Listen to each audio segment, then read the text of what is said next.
Good morning, everyone, and happy Monday. I hope you all had a great weekend down in South Florida. There's a lot going on with our teams, and I hope that your weekend was fantastic. On today's episode, I have a fantastic guest that we all love as Dolphins fans, and who brought a lot to our team. And one of the best part is he's still involved with our team more than anybody who I personally know. So before we get into that, little recap of what happened this weekend with Miami sports. The good, the bad, and the ugly. So, Florida Panthers, right? Cardiac Cats now officially down 0-3 in the series against our nemesis, Tampa Bay Lightning. Rough one yesterday, real rough one, and it'll be hard to win the next, four straight. I'm sorry, four straight. But just one game at a time, and let's hope that our Cats can do it. And then our red hot Miami Heat. I don't know about you, but I lost 10 years off my life watching that game on Saturday. We started off so strong. It was amazing. Yes, Boston was missing a lot of shots, but bam, 2.0. And then, seeing Jimmy Butler go down and Tyler Hero really was a dagger to the heart. So hopefully tonight, game 4 at TD Garden, hopefully we could put it together and win and continue on with this journey. So without further ado, super excited to have one of our favorite all-time Miami Dolphin, number 81, O.J McDuffie. O.J., good morning. How are you? Good morning. I'm doing great. Other than, what you talked about my Panthers, everything else is going pretty well. Those Panthers, and it's been such a fun ride this season, and to see them, beat the Capitals, but we knew the Lightning were not going to be easy. Correct. Like defending champions coming last year, they already have that blood in their mouth, and that they want it. So, is it possible? Yes. Is it going to be tough? It's going to be. I don't want to say near impossible, but they could do it. Yeah, they can do it. We've seen them come back, but you're right though. The Lightning know a lot about us, man. They've known us for a while. They've been our big brothers, and they treat us like little brothers for a long time. And it's one team that does not fear the Panthers, and that's the Lightning. They're showing that in the series. That's so true. And, it's especially playing tonight at Emily Arena. And then, we would bring it back here. And I feel more confident, of course, bringing it home with our home crowd. But we'll see. And then you're a Heat fan as well. Oh, yeah, man. Like you talked about, man, the Heat, what they did this weekend, what a great start, but then having to hold on at the end. But, without Jimmy, that's always a tough task. The whole second half without Jimmy's a tough deal. He's as Jimmy goes, we go. But it was nice to see Bam take over a little bit. A lot of the other guys make some big plays when needed. I thought Oladipo did a great job defensively for us. Against Jaylen Brown, that was great for us. Even though Jaylen dropped 40, it was a tough 40, and I'm telling you, the turnovers he committed helped us out a lot. And then with Lowry back, man, Lowry makes some big plays down the stretch, big baskets, big steals.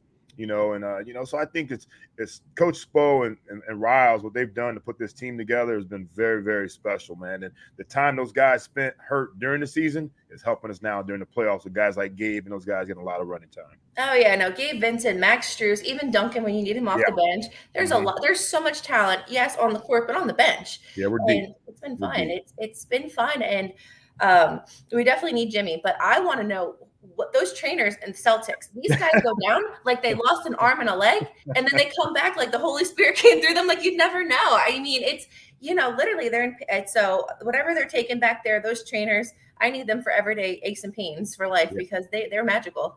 Yeah, and I was thinking about that too. A lot of things have to do with whatever they might be doing back in that training room, but there's a lot of adrenaline that was going as well. So when that adrenaline wears off, and I've been there where you've been hurt and adrenaline keeps you going and you don't feel it as much, when that adrenaline wears off, then that's when the pain sets in. So, they've had a couple, they'll have 2 days of rehab. So we'll see how those modalities do and getting them ready to play tonight. But there's no way they can be 100% the way they were acting on the court. There's no way they can be 100% the way they were rolling around the floor. So we'll see. Definitely. Do you think we're going to win tonight, or you think they're going to steal one from us? No. We'll get it tonight. You do? We'll get it done tonight. Yeah, I think we'll be – honestly, I think it's going to boil down to who's the healthier team. And I think the fact that Smart still – the way his ankle rolled, I mean, like I said, the swelling that's going to happen. I know they're going to work to get some of that out, but he can't be himself. And then I don't know what Tatum was doing. It looked like he was hurt, but then again, then he didn't, like you talked about. So we'll see. But I think we'll get it done tonight. Definitely. No, I'm saying Heat in 6. I don't want that game 7, so we'll see. And then on the West side, who would you rather play?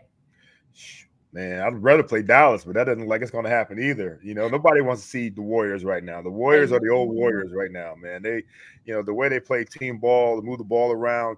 Clay is finally back, got his legs underneath him. Of course, Steph is the man he is, and Draymond, still running the show and pull guys that you don't even think about. Wiggins is a guy that nobody really talks about, and he's been a key part of what they're doing out there. So, they've really got a big four when you add Wiggins to that group. It's scary over there. I definitely rather play the Mavs as well. But if it's looking like Golden State, so be it. And of course, they would have home court advantage on us, so they would get the first two games. So we'll see. So Go Heat, go Panthers. I can't believe both games tonight. And the NHL really messed us up on that. Yeah, they did a couple times too. It's this season, huh? They messed us up a couple times. Gosh, choices. All right. So before we get into football, tell me what a typical weekend looks like for OJ. What do you do now that you're not on the field, but you're still, with your show? What's a regular off-season weekend look for you? Yeah, it depends, man. A lot of times, I try to do a lot of things with the family. And it's big time family stuff. My wife is really, really big in us and making memories. So like this past weekend was really all about me and watching sports. Playoff time's different. A lot of times we go into this time of year and our teams aren't even playing. So it's like, you can be really into the family, but we're so deep into the playoffs with both of our teams right now that it was like, for me, it was just, watching TV and watching sports. I'll watch anything. And that's the thing about it that my wife hates more than anything. I'll watch like Penn State, of course, darts play. They're playing darts, whatever it is, I'll be watching it. You know what I mean? So definitely. No, it's especially you said it best. Like in South Florida, we're not necessarily known as a powerhouse in sports yet, right? We're not like a Boston, LA, New York. So to have two crucial teams be in the playoffs right now, I'm pretty deep in. That's our life here too. It's like, what time do the Panthers play? Okay, we have a birthday party at 4. We're going to be late. So it's revolving around these teams right now. So to you, us, and a lot of people down here. So. Oh, well, if there's a birthday party at the same time the teams play, I won't make the birthday party. You know what I mean? Unless I guarantee there's a TV rolling at that birthday party, So put the sound on too, and make sure grandma's in the corner, not in front with the wheelchair. I get it. No, totally, I get it. And then breakfast food. What do we eat in the morning? I do not eat breakfast at all. Not even orange juice? No, I have a coffee every once in a while, but for the most part, I make breakfast pretty much every morning for my kids. But otherwise, I'm not I'm not ready to eat that early in the morning. That's me too. For some reason. But I'll have breakfast food for lunch or dinner. I have breakfast for dinner, but I just can't do it in the morning. That's me too. I'm ready, rolling in the morning, get ready for my 9 to 5, and then lunch, dinner. Dinner comes with the games. I get it. So perfect. Right. All right. So you're from Ohio. Yes. So born and raised in high school. I know you set a lot of records, but when did you realize, or when did your family realize, like, hey, you're pretty good, like you have potential to play D1 and NFL? When did that kind of come to about? Well, it really didn't start. It started like my sophomore year when I started getting letters.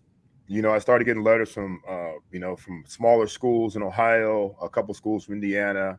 And then at the end of my sophomore year, I started getting letters from like Ohio State, Notre Dame, and Penn State at that point. And so by my junior year, it was like I had somewhere around 70, 80 scholarship offers at that point. Wow. So that's when I realized that I was going to be able to play Division I college football probably by the end of my junior year. Our team was really good. We got a lot of attention. So really, the fact that our team played well, we got, I had a lot of people have eyeballs on me. And so we lost 3 games my whole high school career. Oh, my goodness. We lost one my senior year. Junior year, we lost in the state semifinal. We lost 2 my senior year, and the 1 was in the state final. So we always had a lot of, a lot of traffic coming through our, through our field. And it was standing room only for a lot of games. So that gave me opportunity to get more looks by a lot of different colleges. Definitely. So obviously you said Ohio State was looking at you. So how did the Buckeyes let you go? Like, how did Penn State, Coach Paterno, come and scoop you out of there? What made you decide Penn State over a powerhouse like Ohio? Yeah, because I was I was locked and loaded to go to Ohio State. I was definitely going to Ohio State. My senior year, they fired Earl Bruce, the head football coach, and my whole family. Let's get it right. Ohio was all about Ohio State. Yeah. I mean, there is no other school. And you look at state of Florida, how many different schools there are that have to compete in Division One: Florida, Florida State, UM, FAU, FIU, UCF, USF, all these different Division One schools. Whereas you look at Ohio, there's Ohio State, but then there are other Division One schools. But I mean, if there's you got to make a decision between Cincinnati and Ohio State, you're going to go to Ohio State, right? 100%. And so I grew up Ohio State. I'd watch the game on Saturdays, then I'd wake up and watch it again on Sunday mornings when I was a little kid. And so I was definitely headed to Ohio State.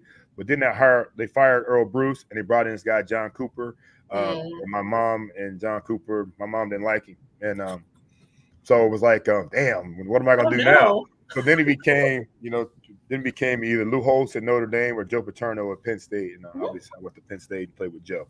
Definitely. So playing for Coach Paterno, and obviously that's a whole thing, but I'm from Jersey. And like you said, in Jersey, if you stay in Jersey, you go to Rutgers. You're not going to Monmouth or anything, you go to Rutgers. But if you didn't go to Rutgers, Penn State was obviously a good choice for a lot of our athletes as well. So playing for Coach Paterno during that time in that huge stadium, how was that? So you came from a powerhouse high school. So transitioning from high school to college, playing with Joe Paterno, how was that? Were you starstruck or you kind of like went with emotions? How was that? Yeah, I was definitely starstruck. I mean, every step of the way, you grow up in. I grew up in Central Ohio, a small school, and I was born in Central Ohio, and then I went to a small school that was a powerhouse that you talked about near Cleveland. So you don't really run into very many superstars or stars like that. But when Joe came to visit me at my high school, I mean, I was definitely starstruck.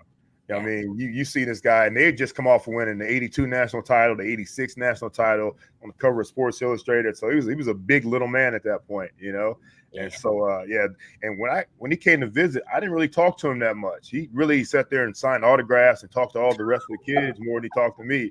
Oh my goodness. It was pretty cool. It was pretty cool. Man. And then when I got on campus, it was, he just continued that relationship with me. It was great. Good. So I found it interesting. And you took a year and you played baseball there. So, and then you ended up getting drafted. The Angels drafted you. Yeah. So, but you didn't take that offer. So why baseball and why didn't you take that offer to play baseball? What made you go back to football? Yeah. So in Ohio, we play different sports. Down here in South Florida, everybody plays pretty much just one sport. That's like Jersey too. I was a 3-sport athlete myself. You didn't stick to just basketball. So I get that. Right. Yeah. Because you got to go indoors at some point, so you don't have to go indoors down here. Everything can be done outside. So so for me, I played football in the fall. I played basketball, obviously, in the winter. But then in the spring, I played baseball and I ran track. Yeah. Track was just more like jumping. I did long jump and high jump. And so that was my thing for that. But baseball was the first thing I grew up and learned how to play because it's the first thing I could play. At 5 years old, you can play baseball. I couldn't play football until I was 8. Some of the other sports I couldn't play until I was a little bit older, too. So baseball is the first sport that I actually played organized. And so I played that from age 5 years old until my sophomore year at Penn State. And that was one of the reasons I went to, Penn State as well, because Joe said I could play baseball my second year after I did 1 year of spring ball football. So, good. Okay. Yeah, so that was part of the deal. That was part of the deal, and he upheld that part of it. But one time, though, I mean, you talk about me getting drafted. I was sitting in Pennsylvania. It's like mid-March. We got a game, and I'm sitting in center field, and it's snowing. Oh, no. And I looked at myself and like, what the hell am I doing out here? What the hell am I doing? So At that point, that was end of baseball for me. Even though the Angels did come calling and they did draft me in the 41st round, they came to visit and they said, we'd love for you to, be an Angel. It's going to be, we'll give you like a $10,000 signing bonus. I said, $10,000? I said, hell, hey, I got a family to feed, man. Let me go ahead and concentrate on football because I know I can make a lot of money playing football. Absolutely. So that's why I let baseball go and decided to focus on football. Definitely. As a Dolphins fan, we're sure glad you took that path. That's amazing. Me too. I could still be in the minor leagues at 52 years old. I could still be in the minors. I'm sure Marlins might take you too. What position? You said you played center. You were in center field? Yeah. You had an arm, which makes all sense. Yeah, we're good though. I like our offense. I like our guys out, for the Marlins, man. I like our young guns that we have out there. There's a lot of talent. Soler, De La Cruz. I mean, I'm a big Aguilar fan. Our pitching. There's a lot of talent. Our pitching is really good, especially our starting pitching. So there's a lot of good. Pablo and Sandy. No, it's depth. So 3 years later, 1993, the draft comes. Mm-hmm. Were you working out with any pro teams before the draft? Did you kind of have an idea of where you might go? Did you know first round? Talk me through that 1993 draft. Yeah, so let's go back to 92. We played the Fiesta Bowl against Tennessee. And I was thinking about going in the draft that year, right after my junior year. Got the Fiesta Bowl. We had a good game against Tennessee. I got the offensive MVP in the game, and I talked to Joe, and I was like, Coach, I'm thinking about coming back for my senior year. And Joe asked me, he said, look, let me see where you're going in the draft. Yeah. If you're going to be a first round draft pick, then you should go on and go ahead and get drafted, and then you can come back and finish your education. Joe is always about, make sure you finish come back and get your degree. If you guys that leave early, come back and get your degree. And so I decided that, he was going to do the research, and the research came back that I was going to be a late first round, early second round pick. And so it made a pretty easy decision for me to come back to Penn State. And so I come back, and pretty much my senior year, I majored in football. I had 2 classes that were on Tuesday and Thursday because I'd been to school. I mean, once I went to Penn State, I never left. I was there for summer session, intersession, fall, so I was taking classes the whole time I was up there, and made my load at the end very, very light for me. So it worked out perfect. So I had class on Tuesday and Thursday. It was all scheduled around Young and the Restless. Make sure I could watch Young and the Restless, and then and so football became, my major in that fall, and it worked out pretty good. I mean, I was able to go and work out and practice and, freely, like some of the guys had to, 12 to 15 credits they were taking. That wasn't me at that point, which was great. And so we had a bowl game down here, went and played an all-star game in Japan, came back. I got hurt in that all-star game, and so my draft stock started dropping because I got hurt in that Japan bowl. And so I didn't work out for anybody until it got to be almost, beginning of April. It was the first time I actually ran.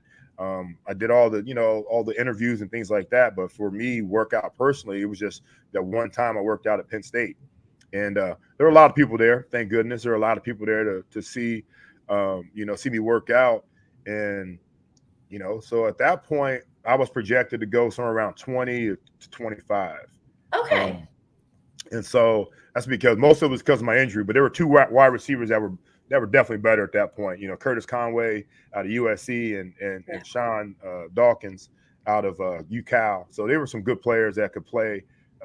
So I knew I was going to be the 3rd guy off the board. And those guys went first. I think they went 7th and 15th. So I knew I was the next receiver probably coming off the board, and it just kept going. You know what I mean? And I didn't wake up. I didn't wake up to like the 18th pick in the draft. I was asleep on the couch in my mom's house. So you were home. So it wasn't the whole New York thing with the suit and everything. Mom was there and everything. You were home chilling on the couch. Yeah, it's changed a lot since then. Our draft started on Sunday at noon. Wow. Yeah. Well, at least it's better than Bob Greasy. I think Bob Greasy got a telegram or something. Oh my goodness. So it's a little different. It's just changed a lot since then, No. Were you so before that night? Was in the back of your mind, everything's said and done. You spent your whole career with the Dolphins, and we're very grateful for that. But did you have a team or 2 in the mind where you're like, hey, between us, like, I want to go there? Because I had Richmond on my show a few weeks ago. Richmond's a great friend of ours and big supporter of the show. And he told me straight up, he was like, Ash, he's like, I don't want to play anywhere up north. So he's like totally anti-cold. So was there a team or 2 that you're like, I hope they pick me, or you're kind of like, was it Miami or was it other ones? Well, what I wanted to do, honestly, I wanted to play for the Browns.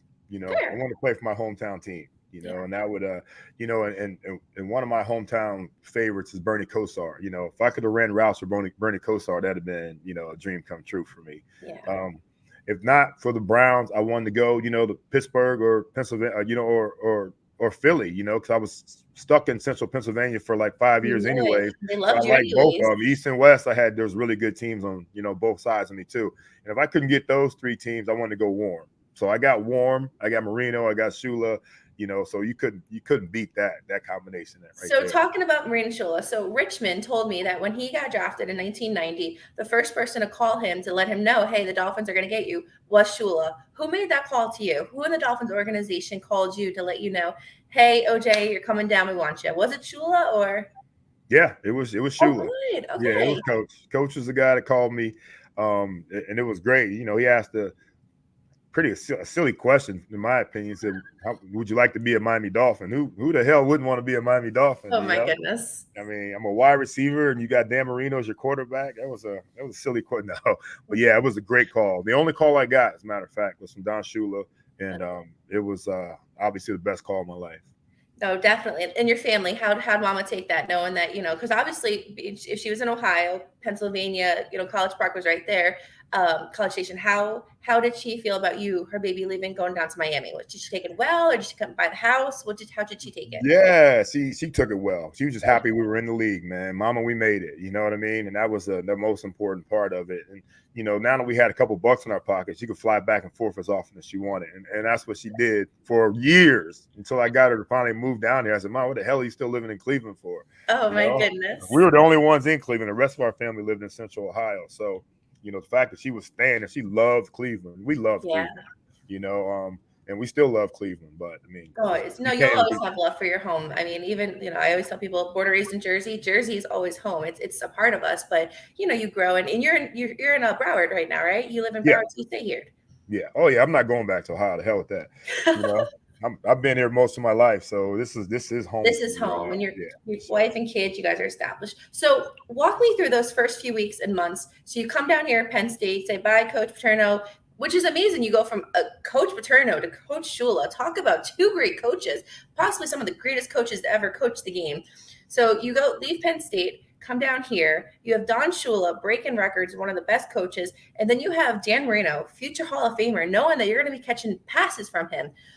What are you feeling at that point?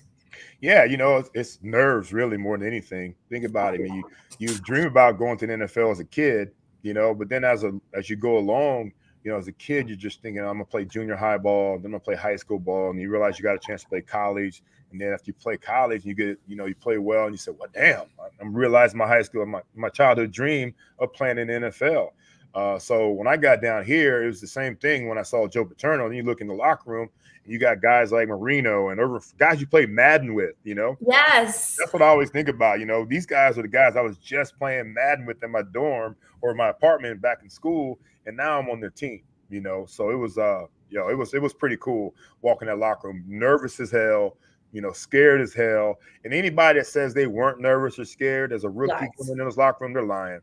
They're lying, They could be big tough guy, big running back, big linebacker, whatever. Man, they're shaking in their boots, man, until they figure it out, until you become accepted by that organization and by your teammates. So, you mentioned Dan. So he obviously, you're his favorite receiver. Like, he sticks to that forever. You played with the Marx brothers and Irvin Fryer, who, spent time with us and with the Eagles, but you are Dan's favorite receiver. How is your chemistry with him? And do you have any fun stories with you and Dan? Well, Dan, he says that because, I was the last one. That's why. You know what I mean? I was the last guy for, there with him for seven years with him, and another 2 years outside 9, but I had 7 years with him. So, and I was his last receiver that kind of was his go-to guy. So that's why he always says that. And I appreciate it. I appreciate the fact when it comes up in interviews and things like that, he might mention my name and, when he's retiring and in his speech. So I'm like, well, hell, my name is going to live forever because of Dan Marino. No, you have your own legacy. No. Yeah, but Danny and I are still tight, man. I saw him last week. I probably seen every other week in some function or whatever over the facility or whatnot, man. We're still cool as hell. And there's a bunch of stories that you can talk about. You can talk about the fact that he went to Pitt, I went to Penn State, and that was not good at first. We hate each other, But I kept telling, I said, damn, man, we're on the same team now, bro. You gotta let that go, Yeah. Penn State thing you gotta let that go, man.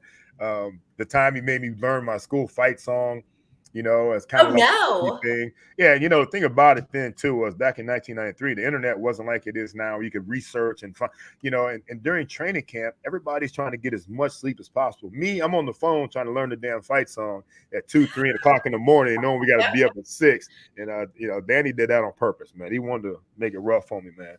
So he had it out for you.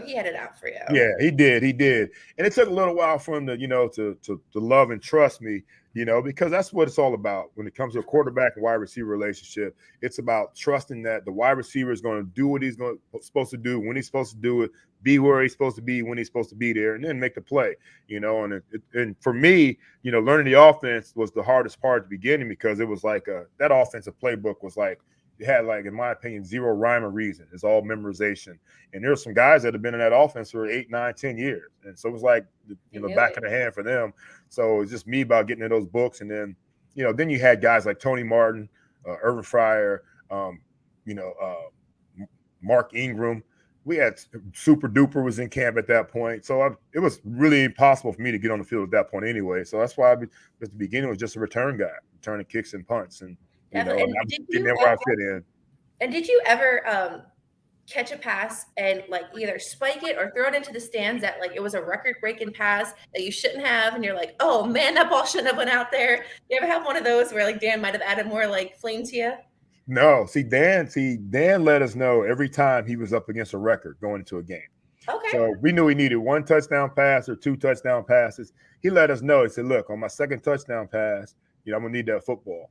You know, on my 3rd touchdown pass this game, I'm gonna need that football. And that's how it went down.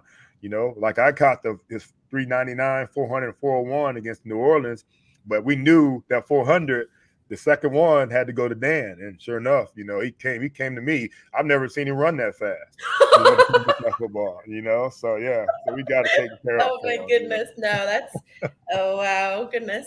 So the one thing I want to talk to you about is, so after your career is over at the Dolphins, and you know, you now have your own show, The Fish Tank, which I have to admit, you are one of my inspirations of what I do. You are fantastic. I truly enjoy watching your show. But how has been the transition from being on the field to now covering the team? How has been that transition for you? It's a tough transition for everybody. You know, being on the field and leaving the field is usually no one's choice. You know, usually, you know, injury, retirement, forced retirement, cut, you know, those are the reasons most guys leave, you know, any professional sport, you know, or you just time out, you know, you get too old for whatever you're doing. And so for me, it was important for me to stay close to football no matter what. So when I retired, I actually had season tickets and I sat in the first row of the end zone. You know what I mean? And me and all my friends, we had about 20 seats right there in the first row. So that was as close as I could get to the game, you know, once I was out of the game. Definitely. And then I had the opportunities to do some radio, talk about the team, doing the Finsiders, which is, you know, talking with the team. And then this opportunity that, you know, Big Seth Levitt and myself got to do a podcast on the Miami Dolphins Podcast Network. That was ideal. Now we're actually, you know, doing all our podcasting and film and everything in the building. They have a studio there. So it's out, you know, so, I mean, it's great to come full circle and be able to, you know, be back in the building and also not only talk to former players, but we've had a nice little run on current players from Tua to Jalen Phillips to Nick Needham, you know, so that's been a lot of fun as well. We've got a couple other current guys that are coming up. So it's just like, you know, being back in that building is what it's all about, man. Because that's what most of us miss, is being in the building. Of course. No, and you do a fantastic job. I mean, obviously, an amazing career with the Dolphins, and then what you do now is we admire it. The last thing I want to talk to you about is the current Dolphins team, right? A lot of moves on the offseason, went from coaching and then Tyreek Hill. So Tyreek Hill, someone who played your position, what are you looking the most for out of him? Like, where do you think he's going to fit in well? What are you hoping to get out of Tyreek for the next X amount of years? Yeah, you know, the thing about the way we'll judge Tyreek Hill is not based on his numbers or touchdowns or things like that. We're going to base, you know, how much we're getting out of Tyreek Hill and the amount of attention he's going to get. He's going to get a lot of attention. Yeah. And if he gets a lot of attention, we'll see a lot of good opportunities for one-on-ones for Jalen Waddle, for Mike Gesicki, for Cedric Wilson. You know, we'll also see a team that should be able to run the ball the way they've made some adjustments on the offensive line. Should be a well-balanced team. Hopefully Tyreek hits some home runs for us and makes some big plays, but I think his value is going to be seen by how much attention other teams have to pay, you know? So if he's got 2 guys on him at all times, which he should, or Jalen Waddle's got 2 guys on him at all time, then how are you going to guard the rest of us? Exactly. You know, that's going to be the key. So people will be like, well, Tyreek's numbers went down. Tyreek's numbers might go down, but that's not going to be indicative of how good a season he had for us and what he's going to do for our football team. And that's fair. And with that, talking still about the offense, Tua, is this really his make or break year? Because he does have, in my opinion, all the weapons. We talked about Tyreek. Waddle had an amazing rookie year. Mm-hmm. Our running backs are stacked. And then you mentioned Gesicki, who I'm sure you have so much love for, you know, fellow Nittany Lion coming from Penn State as well. Is this really Tua's make or break year or what is it? I don't know, make or break. I think it's what it is does he take the next step? You know? I think the next step is more important. I think he will take the next step. Look, I talked about myself about how long it took me to get going in the NFL, you know, 1.5 years before I even got on the football field for the most part. At quarterback, it's probably even more than that. Some of these rookie guys get thrust in at quarterback. Quarterback, for for obvious reasons, is the most important position in sports, not just football, And so you see that they're what they have to know and what they have to learn and what they have to see and adjust to is unbelievable. And it happens so fast. And it really starts in the classroom. And that's one of the hardest things for young guys to get used to is the classroom. We go to work. Somebody joked to me my rookie years, like, OJ, you going out there to play the game? I said, no, I'm going to work. Yeah. It's work. It really is. And there's nothing fun about football. I joke about that too. There's only 2 fun days in football, and that's Sundays and paydays. Yeah. You know what I mean? The rest of it, man, is a grind. And there's always somebody out there trying to take your position. And so for quarterbacks, it's a tough deal. So I think him going into his 3rd year, I think it's going to be huge. But then again, he's also in his 3rd offense. That's true. When we had him in the tank, he had like 6 different offenses in 6 years or so, from Alabama all the way through the Dolphins. So it was like, the kid is tough, man. And the heat he takes, is unwarranted, And so, is it a make or break year? It's a stepping stone year. He needs to take the next step, and I think he will with the amount of weapons and with Mike McDaniel. I mean, Mike McDaniel is going to put him in the best possible position to be successful. Absolutely. And, you figure it is his second coach, obviously Brian Flores, and now Mike McDaniel. And Mike McDaniel, I mean, I'm sure you see him at the games, his chemistry that he's bringing with the team and just his spunk, and the guys love him. I think this is really a huge step for the Dolphins, and it's going to be great. So last question, schedule. What do you think? Do we take over the AFC East this year? Do you like kind of how we play the Patriots early? What do you think of the schedule this year? Oh, man, tough again. I mean, it really is tough. I mean, it's Bengals. We play them on Thursday. Ravens. Yeah, we got Green Bay here, Pittsburgh here. The Browns are going to be pretty good if Deshaun's not suspended at that West point. Coast trips. Chargers and out there. Chargers, San Fran, and back to Buffalo 3 weeks in a row. I mean, did we win a Super Bowl last year? We must have. The way they scheduled us, man. So all the shade they throw at us. It's going to be tough. And then the whole key is always getting off to that first win. Going 1-0. It's a cliche, but going 1-0 literally this year is important. Beating New England first game and then moving on. Bottom line is, you got to do well in the division. And Buffalo's not only the best in the division, they're the best in the conference. They might be the best in the NFL. Agreed. So that's going to be the hurdle that, we have to get. You have to go 4-2 in the division somehow, some way. Good. 5-1 is great, and obviously 6-0 is outstanding. But you have to get 4-2. You have to hold serve at home, and you got to win you one on the road somewhere. You've got to still win on the road. So that's the most important thing. And if these guys can get off to that good start, which has been tough for us. I mean, 1-1 last year, and then we lost 7 straight. We were behind the 8 ball like right away, halfway through the season. So the whole key is, get down here in the South Florida heat. It's hot as hell. It was hot as hell yesterday. It's hot as hell in September. So we got to make sure we make these other teams melt when they come down here. Heck yes, especially Green Bay, Christmas Day. Santa's not coming for them, let's get that win and take things. So, and OJ, where can people stay in contact with you? I know you have your own nonprofit. You're very active in the community. If people want to get in contact with you, Twitter, your organization, how can people, our fans or followers and just people who love the team still stay in contact with you? Yeah, everything is at O.J McDuffie 81. Twitter, Instagram. I'm not sure about my Facebook. My kids laugh at me for using Facebook still, but who uses Facebook now? Richmond's still on Facebook. I can tell you, Richmond is still on Facebook. Yeah, I know. You're still there. Yep. Look, my email's AOL, so I'm old school. So, well, yeah. So all those different things. I'm at OJ McDuffie 81. So, yeah. Perfect. And involved in the community, I know you do a lot with the community still. Yeah, the Catch81Foundation.org is our, my foundation. We've been a foundation since 2006. We've been doing things in the community since 98 or 97, 98. So we just had a bowling event that we did in February, and we'll do that every single year in February. And then we just raise money the rest of the year to give out to deserving charities or deserving kids or whatever it takes. And then we'll give it all out, and then we'll start all over again every year. Definitely, guys. So Catch 81. So website www.catch81foundation.org. So definitely support OJ and what he does for our community. Definitely gives back, and you always see him out there. So, well, OJ, thank you for spending your morning with us. Like I said, you are a fan favorite.